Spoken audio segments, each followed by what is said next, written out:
Hello guys, सबैजनालाई स्वागत छ मेरो युट्युब च्यानलमा। साथीहरू, मैले पनि अब नयाँ आजदेखि स्टार्ट गरेकी छु युट्युब च्यानल।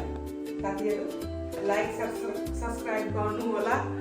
अनि मेरो चाहिँ ऐश्वर्या कलेक्सन भनेर नै आइडी छ हैन, मेरो युट्युब च्यानल पनि खोलेको छु, तर धेरै वर्ष भयो नबनाएको। तर आज छोटो मैले क्लिप हाल्छु, हजुरहरूलाई हेर्नु होला। आज म खानामा हेर्नु साथीहरू, यो साग पकाएको छु। सागको यो चोखा, हाम्रो तराईतिरको भाषा चोखा भनिन्छ। अनि यो सादावाला रोटी अनि निमोलाको सब्जी पकाएको छु। यो भात टेस्टी छ है साथीहरू, आउनु होला खानालाई। माया सब्जी पनि देखाउँछु है, हेर्नुहोस् कस्तो मिठो छ, कस्तो मिठो। धेरै हामी चाहिँ पिरोहरू खाँदैनौँ, त्यही पनि मैले अर्ग्यानिक नै पकाएको छु। मसला त्यो काँचवाला मसला त्यो सिलौटामा पिसेर मस्त पकाएको छु। आउनु होला खानालाई।